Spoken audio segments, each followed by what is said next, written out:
And now, as the dice roll, brought to you today by Captain Rory's Jim Jams. Perfect evening wear for the star-faring professional who needs to be ready at a moment's notice to meet with a colleague, or push someone out of an airlock.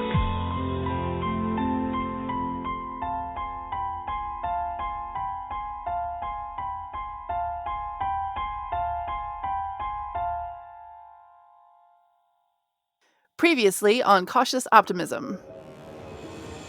Thank you, everyone, for coming to the staff meeting. I know we've all been working very hard.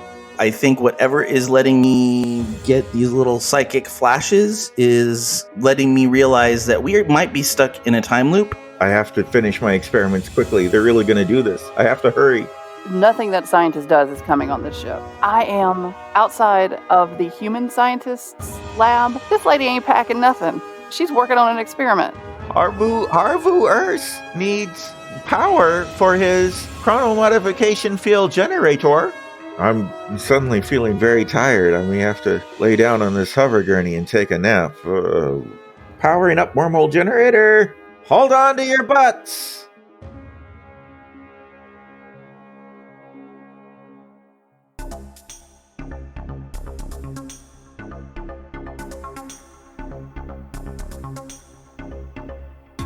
Hello, Cautious Optimism.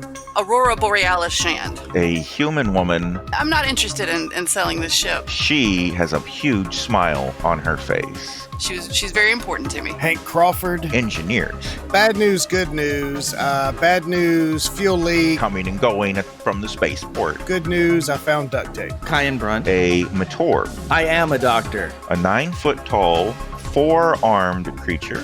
I don't care if they call me, hey you, just let me do my job. Rico, Humanoid. I'm observing you. Cat person. It's for science. Toss. A slimy, gelatinous What are you hauling? goo thing. Thank you, Cautious Optimism. Welcome to the station.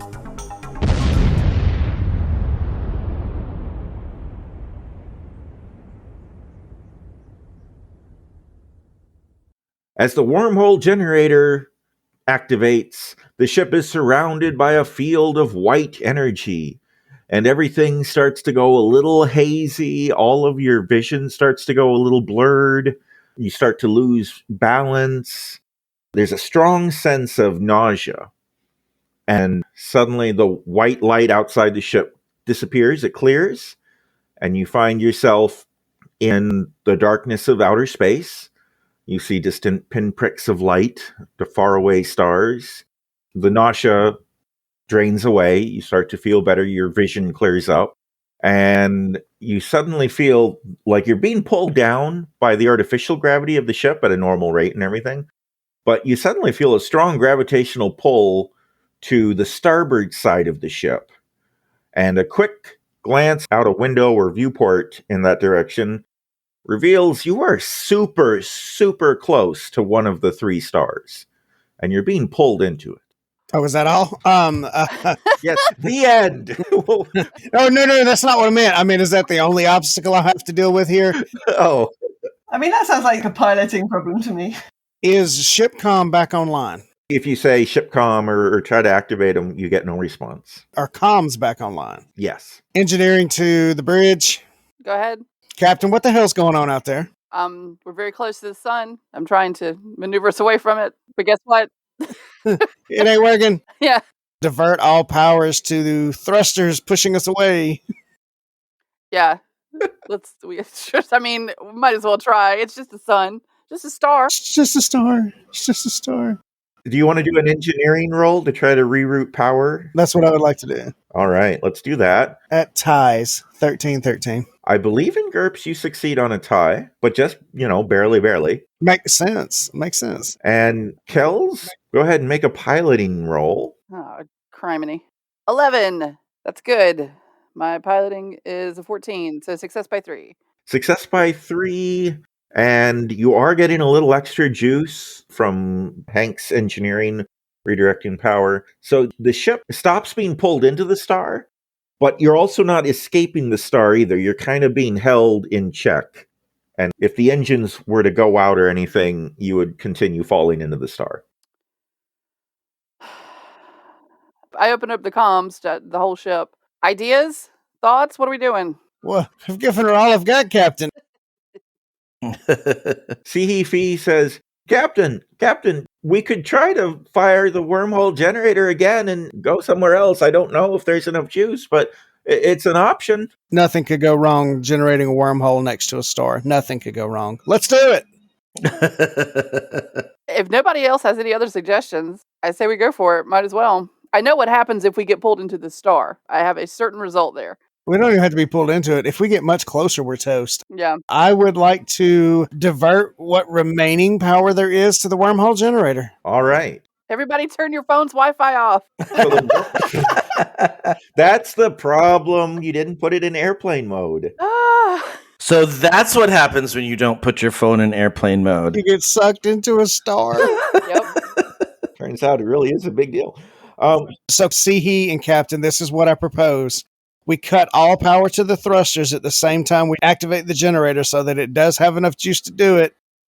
And then we quickly pull the power back so that we can jet through it. The wormhole generator is on the station. Oh, that's right. I have to activate it remotely. I'll need to get on your computer and establish a connection. I don't know if that'll work through the time bubble, but I can try. And if I can send it a command to create a new wormhole, we'll just have to hope for the best. Can I use your computer? Oh, I don't like that at all. Is that a yes or a no to me using the computer? Well, that depends. Is she on the bridge or in engineering? Who is she asking permission for? I think she'd be on the bridge. Ah, great. Hank, do we really have no other option? Well, we could try firing a missile into the star, but I don't think it's going to be big enough of a boom. And if it is a big enough boom, it's going to kill us all. Can we fire the missile into the station and maybe ride a wave out? Ooh. Hey, excuse what? You didn't hear anything. I don't love that plan. Give me the over-under, Hank. Of it working? If it requires a roll, there's I'm just kidding. Well, it did suck me out into space, but that was not the space-time continuum folding in on itself, creating. Yes, I think it's a good idea. I literally think it's a good idea. Then do it. Fee says,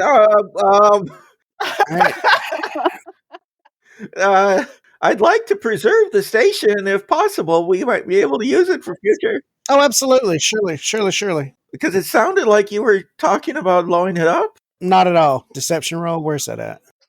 Oh, I got it. Don't worry about it. All right. Just take a seat, Fee. Just hold on. And I'm sprinting down the long hallway to the missile room. All right. Well, she doesn't, resist. So she goes ahead and sits down and is just looking around nervously. The temperature on the ship is also rising steadily. So you're all starting to get a little sweaty and hot. Would that be due to the star? Yes. Okay. Yes. That would. Just wanted to check. No one left a toaster oven on or something. Okay. Yes. The thermal insulation of the Cautious Optimism is insufficient for this proximity to the star. And eroding as we speak. No. Perhaps.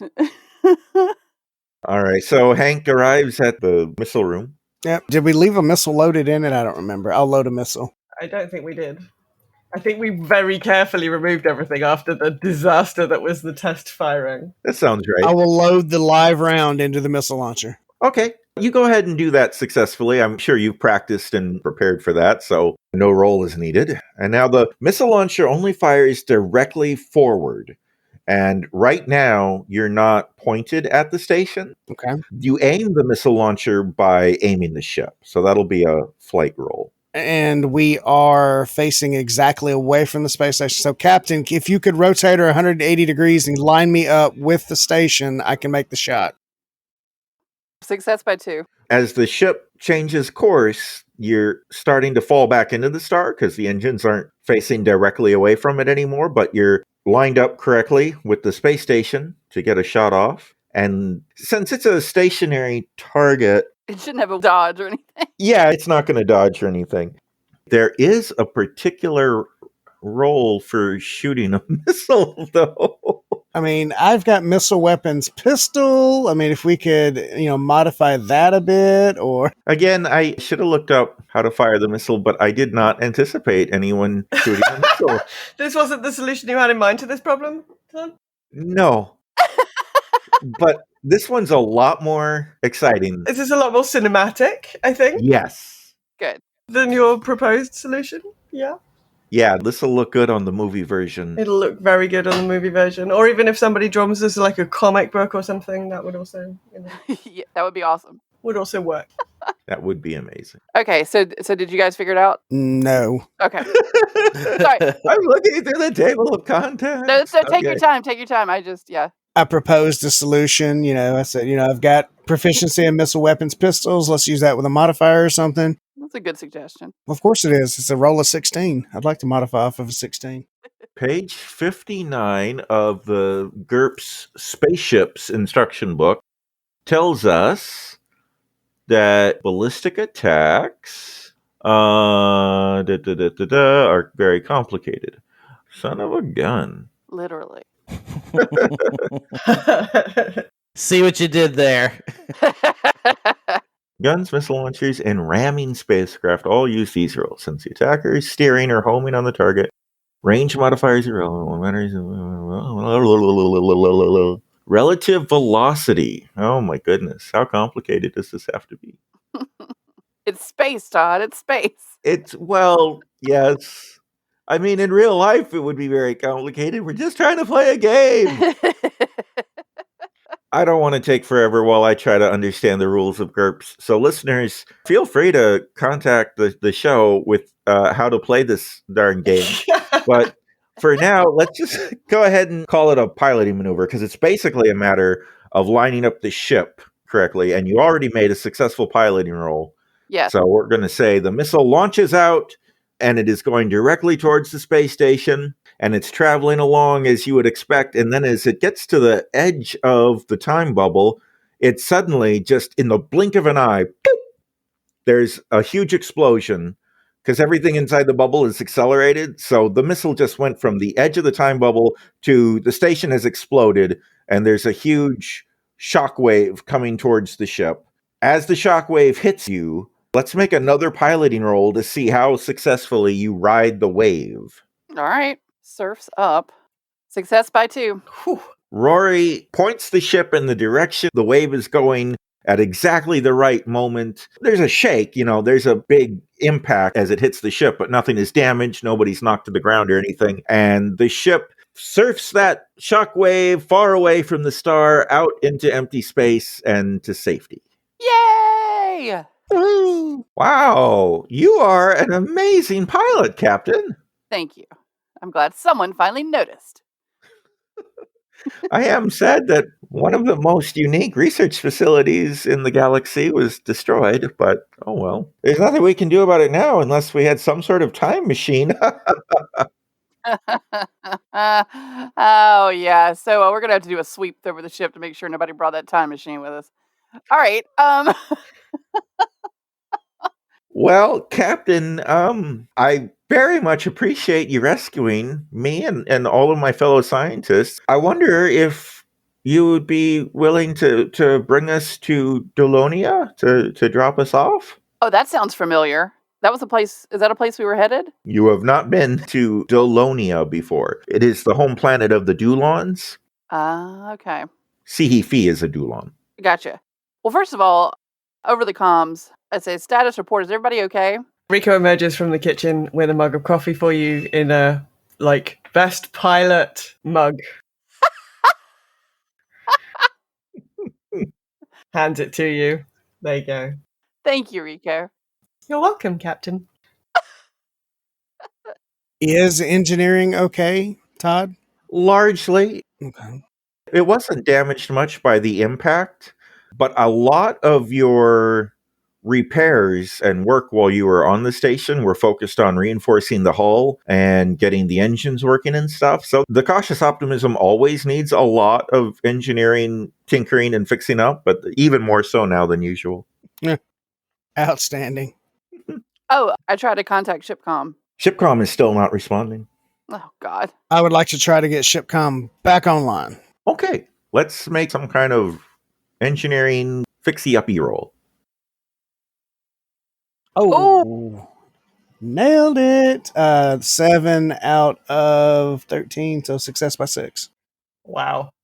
All right, so you spend some time repairing all the different interfaces and connections and everything for your Shipcom, and that all goes really well. You're confident that it is correctly and operationally connected to the ship, but there are problems inside the main computer core that are beyond your engineering prowess to repair. This is very advanced computer stuff. I would like to place a hand on Shipcom, look it right in the retinal scanner, and say, I'll fix you, friend. Just give me a little time. Oh. There is sadly no response from Shipcom. Because if you remember, several episodes ago, we bonded, so. Yeah. Yeah. So I make my way down to where everybody else is so we can have a discussion about where we're going to go. Kyan still has a Lorndon tied down in sickbay, and another scientist kind of sitting there, from what I understand, just kind of sullen. Yep. What you do in your private life is your business. We're not going to judge you, Kyan. No, not with Lorndons. We don't do anything with Lorndons. We hardly tolerate them. All right. I'll just go and wait until everyone's kind of around. And if that means I have to go to medbay and call everybody to medbay, that's fine too. Well, do you want to speak to just the crew, or do you want to speak to the scientists as well? I guess everybody at this point. To the conference room we've never discussed. Yeah, exactly. Everybody's either in the break room or on the bridge, I would think. We have a season 2 conference room. Nice. Why have we never used this room before? Probably like the missile room, it's full of junk. That's fair. Well, I mean, it's up to you guys. The work you did working on Shipcom probably takes about an hour. So if you want to have everybody on hand, you probably want to wait an hour or so for that to finish so Hank is free. Okay, that's a good point. So in that case, I'm going to go down to gather up Kyan and Rico, because I know Hank's working on that, and talk to them privately. So I imagine we're just sort of in the break room or something, having left the scientists all sitting on the bridge, apart from the one that's strapped down in it, well, the two that are in the med bay. Yeah, we can just meet outside of medbay as far as I'm concerned. As Kayun goes to leave Medbay, Cynthia says, "Oh, can we unstrap Harvu Earth now? We're off the station and his time machine's exploded." Nope. No. Sorry. No. No, we Absolutely cannot. not. Do I have to stay in this room now, or I don't know. Captain, what do you think? Why don't we have all the non-crew that are not strapped down to gurneys meet in the mess hall? We're going to have a full ship's meeting in about an hour. Oh, okay. And lead scientist Sihi Fi says, "Sounds good to me, Captain. Everybody, you heard the captain. Let's go to their break room. Captain, do you guys have real coffee? Because we ran out of coffee a long time ago." Oh, yes, we've got plenty of coffee. Please help yourself. Don't break my very unique coffee jug, though, will you? "We'll be very careful." "Ho-ho! I can't wait to have a real cup of coffee again." And they all go marching off. Whew. So, Well, that was more successful than I'd sort of imagined it was going to be, Captain. I feel we were very lucky in that whole exchange. So, we've got an opportunity to drop these people off on a planet that starts with a D that now I've totally forgotten. Delonia, Captain. Delonia. And I don't see any reason why. I mean, do we know anything about Delonia? Is it a bad place? Is it silly?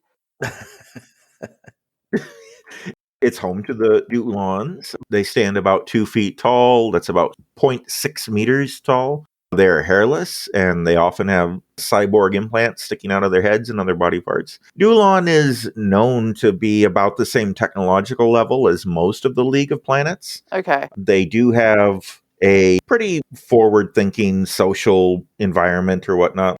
They're generally considered a pretty good group of people. Okay.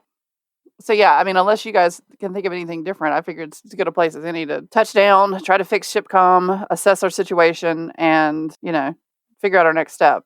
That seems wise. We've also, I wonder if there's anybody who wants to buy 10 supercomputers, That is also a possibility. since they are now homeless. What do we do with the Lorndon? Oh, we give him to the Delonians. Yeah, I mean, strap him to one of their gurneys and leave. Well, that's what I was going to say. Do we leave him strapped down, or what do you want? I think since he's been strapped down, we've had nothing but success. I don't want to jinx it. So, I mean, like, he's fine. He's not in pain. We're feeding him and watering him. I mean, like, he's not being tortured. He's just being casually restrained. Some people pay for that. I mean, this will be fine. He'll be okay. You don't have any Tears of the Gods stashed in medbay, do you? That would be a disaster. I don't think I've got any Tears of the Gods anywhere. If I do, it's not because I meant to. Yeah, no, I don't think we have any on the ship. Fingers crossed. Indeed. At some point, we're going to need to discuss me and Tears of the Gods and our happy little relationship that I seem to be having with that wonderful bit of nonsense. Yeah. Oh, yes. Fascinating. I mean, it sucks for you, but it could be actually helpful. There could be some benefits to it. This is true if it doesn't cause me to, like, well, normally we'd say grow a new arm, but I've got 4 of them already, so... Yeah, I mean, it's definitely worth looking into, but it could also be, I don't know, a good thing. We might be able to use a little precognition or telepathy in the troubles that we get into. This is true. But yes, just as a general housekeeping, I feel like we can just let these scientists go about their business. I don't think we've committed any major crimes in front of them that are going to come back to us. What do we think the guild is? Do we think they know anything about what's happened? Maybe we should look into seeing if there's any sort of news article or any sort of report about what's happened to us or where we're at. Oh, we should probably try and work out how much time has passed. I was just going to say, yeah, we barely should. We don't actually know what the date is. And we can't ask Shipcom, but yes, we should try and make some communication with somebody and find out what the date is.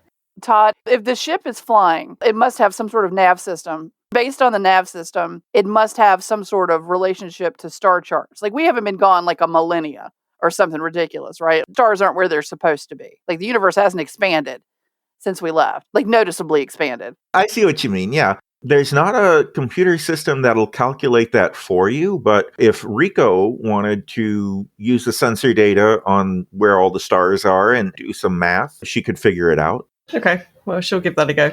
I'll see if I can work that out, Captain. I'll go and try and do that right now. Roll my dice. 5, 6, 7, 8, 9, 10 against 13. So success by 3. Success by 3.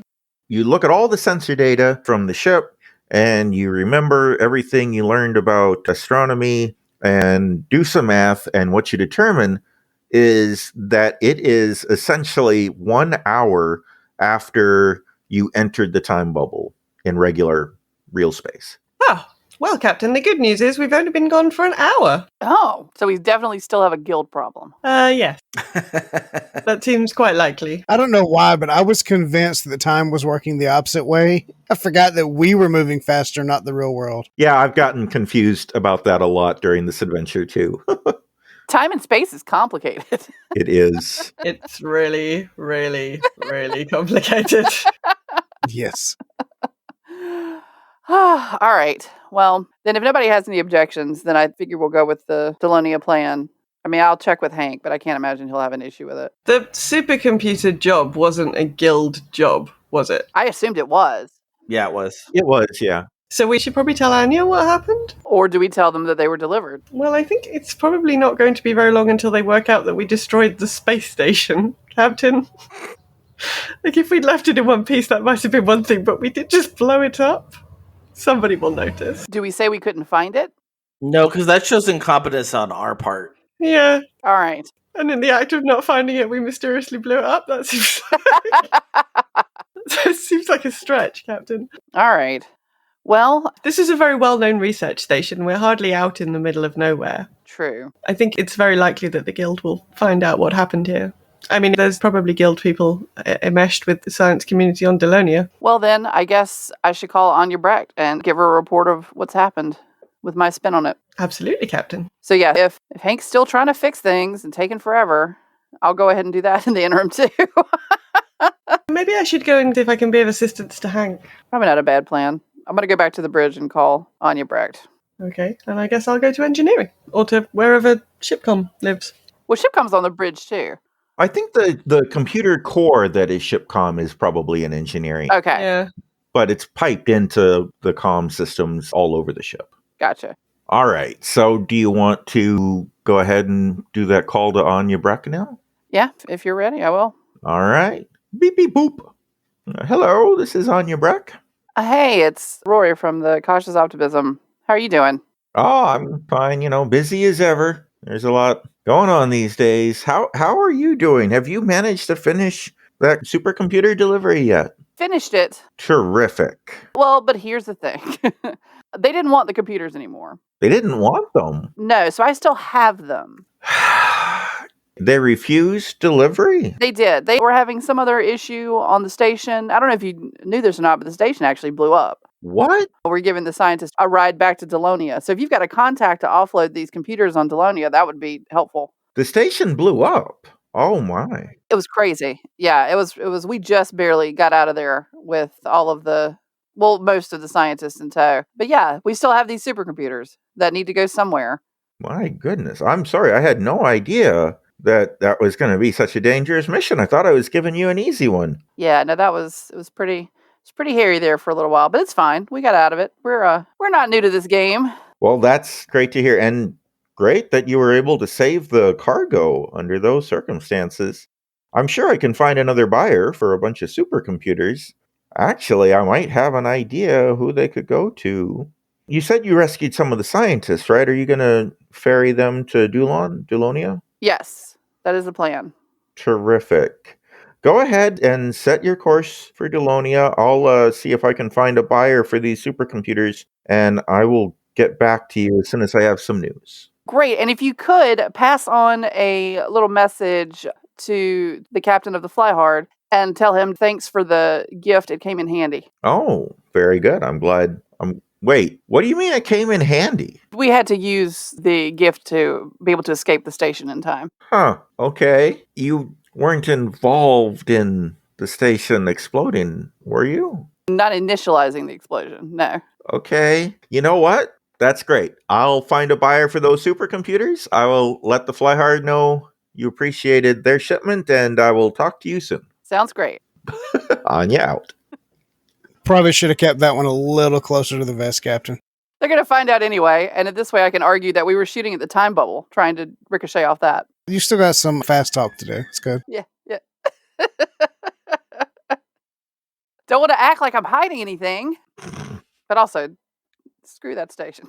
I'm glad it's gone. Seriously. Nothing but trouble. Nothing but trouble. I'd do it again. All right. I set a course for Delonia at this point and let everybody else do what they want to do. Delonia is about 2 days out, and about this time, I feel like your Lorndon passenger is waking up. Is anybody in sickbay still? Did Kyan stay there? That was my assumption. Yeah. Okay. He was even leaning in the doorway, keeping an eye. Like, I don't trust this guy as far as I can throw him. So as Harvu Urs is waking up, he starts saying, Where am I? Why? Help! I can't move! Help! I can't move! You're fine, buddy. You're fine. You're on the Cautious Optimism. I'm paralyzed! You're just strapped down, buddy. You're fine. What? Why am I strapped down? What's going on? I have to get my experiment loaded on the ship. There's no time to lose. Quick! It's gone, my friend. It's done. No. Unstrap me. How long was I asleep? You were asleep for a while. Did we leave the station already? Oh, yeah. Long gone. No.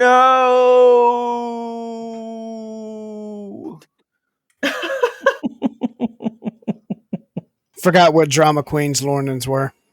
Yeah. Why am I strapped down? Because you were in the process of trying to deal with the time experiment, and we did not trust you to let it go so that we could safely leave the station. But we're off, so now we're on our way to Delonia, and it'll be wonderful. I'm gonna talk to my lawyer. This is illegal. You can't restrain me against my will like this. But you seem to be ill, and I, as a doctor, am just making sure that you are safe. I'm not ill and you know it. There's a forearm shrug for you, buddy. Oh, my. Ever since the Cautious Optimism showed up on that station, everything has been awful. You people are the worst. That tends to be our MO. We're not even on the station anymore. You can untie me now. Can I? Can I? What do you think I'm going to do now? I don't know. I can honestly say I don't know, but whatever it is, I'm sure it will not be good. You're suddenly overcome by a wave of anger, sadness, and a sense of helplessness and a little bit of claustrophobia. And it hits you like a wave, and then it slowly drains away. He gets it. He understands. And I think now that he's had this happen a couple times, he kind of is not taken back by it as much, but he is concerned nonetheless. Can I have some food? Where's Cynthia? Why don't we do this? If I unstrap you and walk you to the mess hall, will you behave yourself, or am I going to have to worry about what you're going to do? Of course I'll behave myself. My life's work is gone. There's nothing left for me to do. I'll just sit there quietly. I do have the quirk cautious, so I don't know that he would do it, or careful, I guess. So I don't know. I have to use the bathroom. He's going to open a channel to the bridge. Captain, I have a very cranky Lorndon here who would like to go to the mess hall and eat. Thoughts? Also the bathroom. Also the bathroom. Oh, God. Yeah, I'll be right there to help. Yuck. So I go down there to the med bay. Captain, I demand to be set free. I am a citizen of the League of Planets, and you are unlawfully restraining me. Yeah, so here's the deal. From my perspective, you're the scientist who stuck everyone in a time bubble, in a time loop, and we're conducting what can only be described as illegal experiments. They were not illegal. They were authorized by the Lorndon Science Society and the Dulon Committee to see who could be allowed on the station to do research. It was approved and authorized. It was not an illegal experiment. Well, here's the thing. You're in luck. We're going to Dulon right now, and we're going to drop you off there. I'm going to assist Kyan, and we're going to let you out, and you can go to the restroom. You can go to the mess hall as long as we're there with you. And listen, you're an extremely smart and resourceful guy. And personally, I'm a little intimidated. And I'm also a little bit worried or concerned that you might cause some trouble in retaliation. And I don't want that because I've got to protect my crew. So we're all just going to be friends and just do normal things like go to the bathroom like normal and eat some food like normal. And we're not going to have any issues or any problems because Lorndons, because they're spherical, will shoot straight out of an airlock. Beautiful. Just seamless. It's like one of your air tubes, except at the end is freezing death. Do you understand? Are we clear here? Let's all just be friends and calm down. And we're going to drop you off as soon as we can. I'm not going to get into any trouble. I have no interest in being friends with any of you. But yes, I promise I am not going to do anything weird in the bathroom. I don't know why you said go to the bathroom normally, like I'm going to do something strange. Look, you created some sort of time machine. I don't know what you could do in a bathroom. It has nothing to do with going to the bathroom. I don't know your life. I don't know Lorndon. I'm not going to do anything to your ship. I'm not going to cause any trouble. You have my word.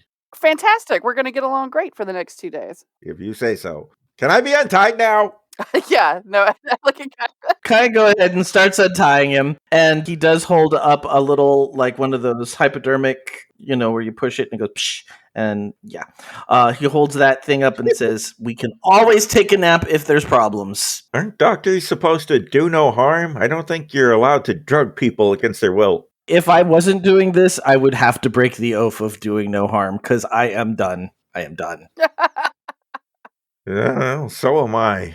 And I didn't take any oath, so we're all clear. So you free him, and we've got a couple days travel to get to Delonia. I feel like this is going to be a very tense time on the ship. It's a little bit overcrowded, and there's some bad blood between the Lorndon and kind of everybody, except he and Cynthia spent a lot of time together. They seem to get along.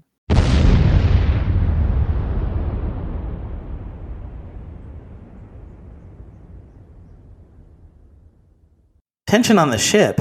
What could possibly cause tension on the Cautious Optimism? Hello, I'm Joe Hogan, the editor of As the Dice Roll. I hope you're enjoying this episode of Cautious Optimism. Will from Plains Talker Podcast posted on Slack.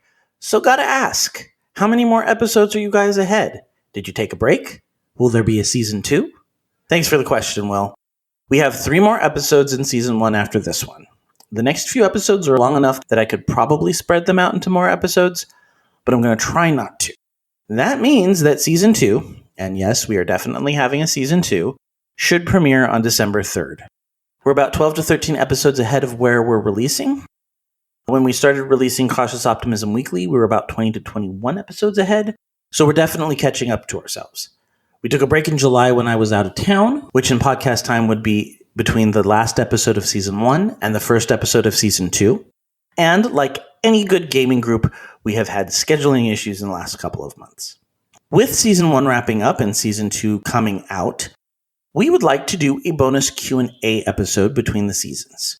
It won't disrupt our weekly release schedule, but we would like to give you an opportunity to share your Cautious Optimism favorite moments, theories, and questions for Todd and the crew. We would like to have all of your questions and comments by Friday, November 19th. That way we have some time to get the cast together and record to answer them. We'd like to put the bonus episode out on Tuesday, November 30th, so keep an eye out for that.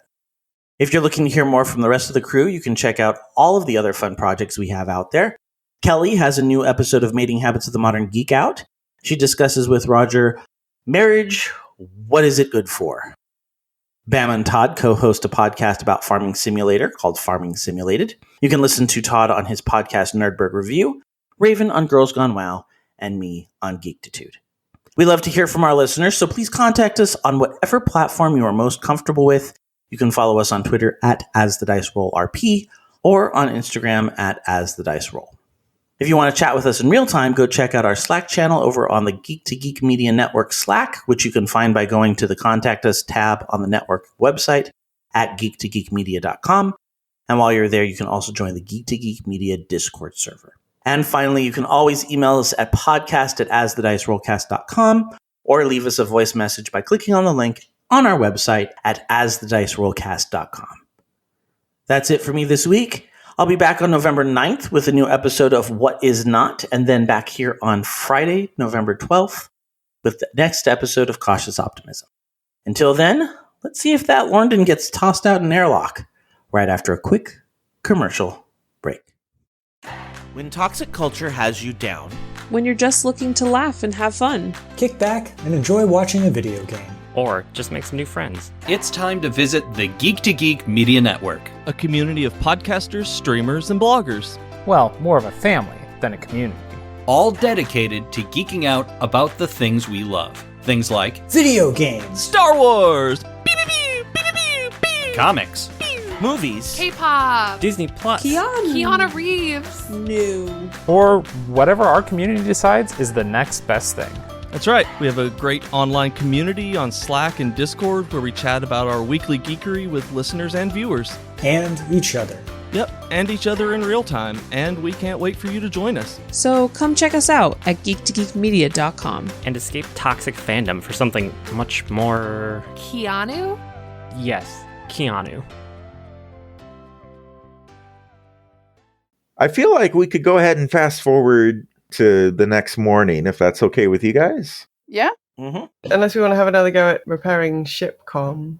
Oh, yeah, what's the Hank status? I can't remember whether any of the scientists might have been computer experts, and obviously Rico has some computer skills. Yeah. Rico, you could assist in fixing shipcom. You have the computer skill to do that. So I figured we'd probably give that a go whilst we weren't doing anything else, because that would keep us apart of everybody else's way. That sounds good. Let's make a computer science repair roll. It seems like programming role, yeah? Programming could work, yeah. Yeah. All right. 5, 6, 7, 8, 9, 10, 11 against 15. Success by 4. Let's see. So programming. So as you're working in Shipcom's computer system, It seems like the base functionality, like the firmware, is functional. So you're able to get some very rudimentary interfaces with that. But running its diagnostics, there are a lot of microfractures in the circuitry throughout the ship that is going to be very difficult and time-consuming to repair. And it's a process that you can work with Hank and get started on, but it's going to be a very time-consuming job. Well, I figure that's probably what we would spend our time doing. Okay. Do you reckon, Emma? Hank have an opinion about this? Yeah, I mean, we absolutely need to get to work on it. So let's fast forward to that night. And Kayun, as you're sleeping, you're experiencing a dream that has the same kind of feeling that you had before when you were having the dreams about engineers floating outside in space and that sort of thing. But this time in your dream, you have 3 arms and 3 legs and 3 faces. And oh dear God, you're on what you recognize as Lornda, since you've been there before, but the city itself is in flames. And what you remember as tall, epic-looking skyscrapers towering into the sky, many of them have fallen over like they've been snapped in half like twigs.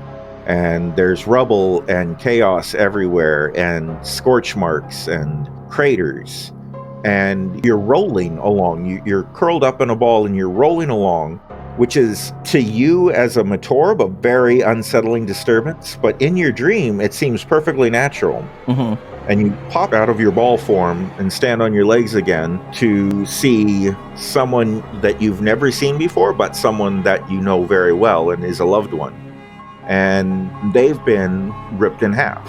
And the eyes you're looking through don't understand, but you as a doctor recognize they've been clawed by some kind of animal. And as you look around, you see a horde of human-sized, what look like giant rats, but wearing clothing and holding weapons coming right at you. And in that moment, you wake up in a cold sweat. He kind of gasps. I think at this point, he keeps a data pad next to his bed and he writes everything he can think of down as soon as he wakes up, because he's starting to learn that these dreams are a little bit more than just weirdness. And he throws on some casual clothes real fast and runs to tell the captain. All right. What time of the day is it? This is the middle of the night. Like dead middle of the night. Yeah, I mean, for local ship time, this would be like 2 a.m. Okay. I'm in my gym jams. So there's a knock on the door, and he waits to hear the response. Come in. I'm in my gym jams. He comes in, and he holds up the pad, and he goes, new dream, very disturbing, and hands it to her. I read it, and I mean, until the rat army part, it wasn't such a bad dream, but okay, I get it. It's disturbing. It's a bad dream. Have we encountered any rat people? Are there rat people that are well known among the League of Planets? No, you don't recognize them or have ever heard of anything like this before. I kicked the small book, How to Amass a Rat Army. I kicked that under the bed. Nothing to see here. Okay. I mean, I don't know about any sort of rat people or other species. And I say that, I realize it's very Earth-centric. Like, because we consider, like, Rico the cat people and the other people the dog people, because they resemble those sorts of animals that we have on our planet. So it's probably really specious of me to refer to these as rat people. But we possibly need to find out if they exist and where they're from, if they do exist. Yeah. Let's go wake up Rico. All right, so we all trump through the ship in our gym jams. All right, so Rico, I think there's a knock at your door. You don't get any response at first. Cats are supposed to be nocturnal. Knock, knock, knock. So she has the perk of being a deep sleeper. She also has a disadvantage about needing extra sleep. So, yeah. She sleeps a lot. She sleeps really well. Cats sleep really well. That's right. Very difficult to wake up if they don't want to be woken up. Very easy to wake up if you'd rather they stayed asleep, as it happened. At some point in this, he definitely does like a bump, bump, a bump, bump, bump, bump. But because he's got 4 arms, he can actually do it in harmony, and so he's very impressed by how that goes off. That's awesome.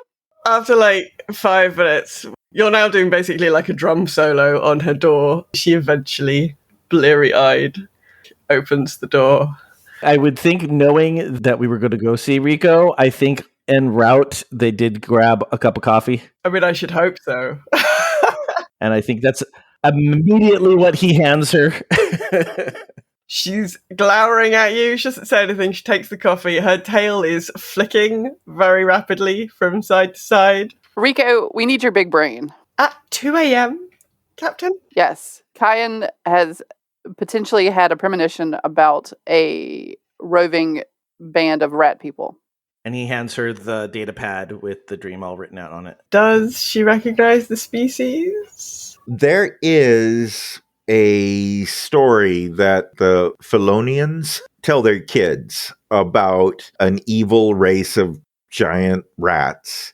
It's all clouded in like fairy tale kind of stuff. Nobody really believes it, but it's the kind of thing you tell little kids, oh, you know, if you don't clean your room, the rat people will come and get you, you know, that kind of thing. Okay. You've woken me up at 2 o'clock in the morning to scare me with children's tales of horrible rat people? What are these tales? They're just children's stories, Captain. They're like, what do you humans have? The bogeyman? Is that the correct word? They're just tales to scare children with. I don't know that a race like this actually exists. Well, I think we need to get a hold of some of these fairy tales and just make sure, just double check that these things aren't real. Because if they're real, this could be a huge problem. And once they're done destroying Lornda 3, we'll have to look into it. Well, yes. Wow.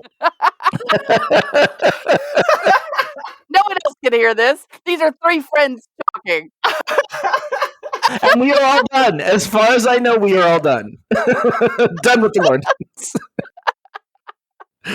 Rico just raises an eyebrow at that. Well, Captain, I can certainly download examples of children's stories from my planet. In fact, I probably have some in my systems. I can get them for you, maybe at some more civilized hour in the morning. Unfortunately, the only people I know with a really good database of DNA are the Londons. Yeah. Have we submitted our paper yet? No. I don't think so. We have not. Was it ready to be submitted? We spent quite a lot of time working on it. We did. Yeah, you worked on it a lot when you were on the ice planet, I We think. worked on it a lot when we were on the ice planet, and then, I don't know, something blew up. I can't remember. That happens a lot. We got trapped in a time bundle or something. Purple gravity beings showed up. Yeah. Oh, yeah. Yeah, that was right. We saved their baby. Which I think is the topic of our research, isn't it? I think it was, yeah. I think that was what we were doing. Yeah, so I mean, in order to get access to the London's database, we would have to finish the paper, which is also another thing I am not doing, and 2 o'clock in the morning, just for the record. And then we'd have to see if we could become members of their scientific community. We'd have to take it to their council or whatever it was. Is that really... Do we really need to be having this conversation at 2 a.m.? Well, now that I know that at least you know about it, I feel better and I can go back to sleep. So I don't know about Kyan. Well, that's very nice. I'm very glad that I have given you a good night's rest. She hands you back the pad. She hands you the now empty coffee mug, and she shuts the door in your face. Are you going to be able to get back to sleep, Kyan? I don't think I want to be. I don't think I want to go to sleep. At this point, Harvu Urs, the Lorndon, walks down the hallway and says, "What is all this noise? What was all that banging about?" Kyan shoots him the dirtiest look. From inside the room, Rico shouts, "It's a very good question!" It's hard enough to sleep with these nightmares. I don't need a bunch of noise and banging around. Please, try to be quiet. Oh, Harvu, let's go to the mess hall, the 3 of us, and talk about your nightmare. I'd love to hear all about it. I doubt that, but okay. And he goes with you. I shoot Kyan a look like, obviously don't tell him that you've shared his nightmare. He tucks the data pad behind his back in his waistband. All right. So you guys get to the mess hall, and he grabs some kind of little food to snack on. And he sits down and he says, "It's the same nightmare I've been having for the last 6 months or so. It started while I was on the station. I was working on my machine, my time machine, as everyone incorrectly calls it. And there was some kind of power surge. Something happened, and I blacked out. And that was the first time I had this nightmare. And ever since then, when I sleep, I usually have it at least once a night. And it's just, I'm back on Lorndon, but something has attacked the city. The buildings have collapsed. Everything's on fire. We're in some kind of war. And I find my wife, and she's dead. And then there are these rat men with weapons, and they're soldiers, and they're at war with us, I guess. And that's usually when I wake up. And in the dream, my wife is a little bit older, and I am too. It's as if it's some kind of nightmare of something in the future, but it is absurd. Can you assess out how old you are? It seems like we're a few years older than now. And you talk about rat people. I've never heard about rat people. I did a little research with what I could while I was on the station, and there's some evidence to suggest that there are rat people in the galaxy far beyond the League of Planets that may have lived in this part of space in the past. But if that's even true, they've been extinct for thousands of years. And how do you know that they've been extinct for thousands of years? Archaeologists have studied sites of places where they may have lived and, found their remains and bones and whatnot, but they're all thousands of years old. Well, that's terrifying. Mm-hmm. It's a silly dream, obviously the result of my subconscious during a time of great stress. You know, surely, that being on that station in that time bubble was a difficult time for everyone, and there were problems with our neurology about the time I first had that dream. If you recall, there's damage to our neurons and such in our brains while we were on that station, and so somehow all of that combined to create this pernicious nightmare that plagues me still. Well, I'm sorry you're having this nightmare. That sounds terrifying. Thank you. It is. Why were you all up in the middle of the night? I just like to bother Rico sometimes. It's fun. Oh, I could see that. As long as we're talking and we're being civil, I have a favor to ask you. Okay. Well, this will be interesting. My career as a scientist is done. They're going to strip me of my place in the Lorndon Science Council. And that means my lifelong career is over. And I received a message that was sent some time ago, but I didn't receive it while I was on the station until now. I'm finally able to access it. My niece passed away. So basically, I'm thinking about joining a Lorndon colony that is made up of misfits and people who are outcasts, I suppose you'd say. And I was wondering if you would drop me at that colony. Well, first of all, I'm sorry to hear about your niece. Where is the colony in relation to where we're headed? It's not far, about a day's travel from Delonia. I look at Kyan. I don't see any reason why we couldn't do that. No, it makes sense. Well, what about your wife, though? Now, I'm going to invite her to join me on the colony, but I don't know if that's something she wants to do or not. I can't go back home after everything. I can't face them. Maybe one day. Maybe I'll go home a few years from now when we're attacked by rat people. Right. Oh, yeah. You guys have peculiar laughs. Yep. All right. Well, good night. Very good. Good night. And for what it's worth, I am sorry for all the trouble I caused. Yeah, well. It happens. We understand. And with that, he leaves the room. Oh, thank God. I thought he was going to ask to stay with us. So did I. So did I. Oh, missed opportunity. Oh. Because that wouldn't have been awkward at all. Oh, God. It's like when you're at a party and that person you really don't want to talk to is like, hey, can I talk to you for a minute? And you're like, no, please don't ask me out. Please don't ask me out. Please don't ask me out. Oh, no. Whew, okay. So maybe we have a couple years to figure out what's going on with the rat people. I think we have enough going on that this might be able to go on the back burner for just a little bit. Just a little bit. Well, good. There's some good news that's come from your terrible, horrible precognitive dreams. Hopefully you'll stop having them. Maybe there's like a pill or a herbal tea. At this point, I just want things to be simple, and they don't seem to want to be simple. Because once we deliver these people, we still have to figure out what we're going to do about the guild. And that feels like it's going to be a whole new thing of bad. Mm-hmm. So, yeah. Aren't you glad you stayed? So glad.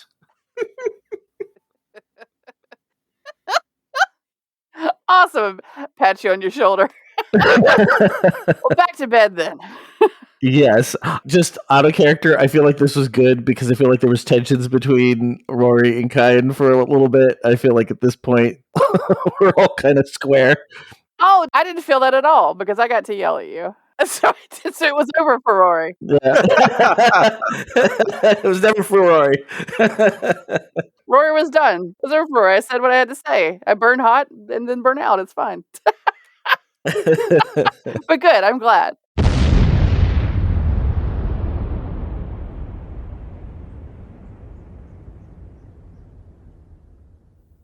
Next time on Cautious Optimism. You are approaching Delonia. We'll check to make sure that there's no long-lasting damage, but that they should be good to go and that they shouldn't worry anything more about it.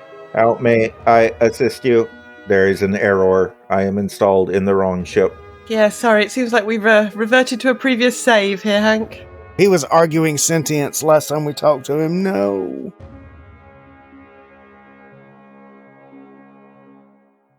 You've been listening to As the Dice Roll. The As the Dice Roll intro music is The Soap Opera by James Bowers. You can find and license his music through Pond5 at pond5.com. All the rest of the music in this episode is by Darren Curtis and can be found at darrencurtismusic.com. The opening voiceover is by our very own Rob Sometimes. You can find his podcast at comicbox.libsyn.com, and the As the Dice Roll logo was created by Maricel Edwards. Check out her book No Great Matter at msedwards.com. As the Dice Roll is a proud member of the Geek to Geek Media Network. Check out other Geek to Geek shows, streams, and content at geektogeekmedia.com. If you'd like to contact the show, you can send an email to podcast@asthedicerollcast.com. Individual players and GMs' social media can be found on our website at asthedicerollcast.com.